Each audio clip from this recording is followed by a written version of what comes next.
I remember you saying something about early in your career, Stan, you worked as a carpenter. Ah, sure. Yeah, Yeah. yeah, Can yeah, you tell yeah. people what that's about? Because that's very unique, I think, for someone who's a practicing, thriving architect today. Yeah, I got out of architecture school. There was a pretty good support system for grants, for helping students understand what grants were available. I applied for and got a grant to work in Japan. Um, a country that's got a lot of lean associations with it. Yeah. I spent a year there, and I worked 9 months as an architect in kind of a Black Cape office, doing museums and concert halls and that kind of work. And then I spent 3 months working as a traditional carpenter on an island off Kobe. And the thesis of the grant was to think about the role of the architect and the ability to predetermine an outcome. One view of the world could be that we architects have predetermined every single outcome about a building, and somehow in the immaculate determination, there's also an immaculate kind of delineation. So every one of those outcomes is perfectly captured and Yeah. and illustrated, and then maybe even directed. If you're really Yeah. out there, and that conception that maybe was even born in like a cave somehow just comes to fruition Hmm. through the 10,000 other people that somehow understand that vision. And I was really interested in.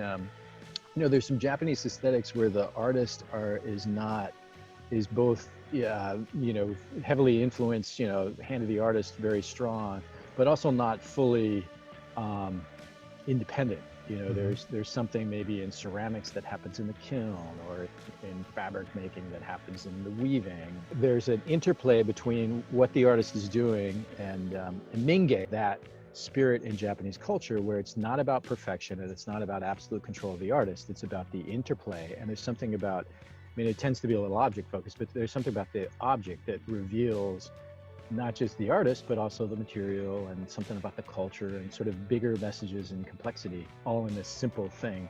In the way architecture is in the ways of a modern system, an Sure. office that does concert halls, and in the ways of a traditional system, building a house in a forest on an island.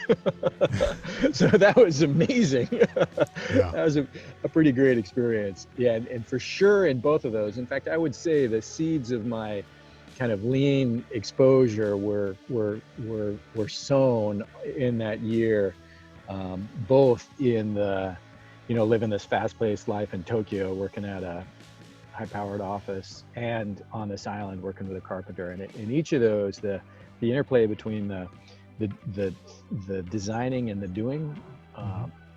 was really different than I believed and had experienced in working in the U.S. And there's a kind of adaptability. This, Felipe, steers right back to when you and I were just talking. The ability to adapt and be nimble and be flexible and adjust to but not to just let go and float around and not have any kind of steerage in this, but to really have a kind of dance and choreography with whatever it is that you're doing. Yeah. I like that metaphor, Stan. You just said the dance and choreography. Uh, And I like to play in agile methodologies in my daily work. We need each other. And it's like listening to yeah, you talk, the more you talk, the more there's no silo between our disciplines. Like you have to do things, we have to do things. And we take that same approach sometimes. Like we have to build it no matter what. yeah, Right? The client is paid for us with our expertise and our teams of people to come in and make it happen, and create from thinking and talk and idea to reality. And you guys think the same exact thing. yeah, yeah. I think when we're at our best, that really is. And one thing I love about lean is is just the focus on value. What is the best we can do?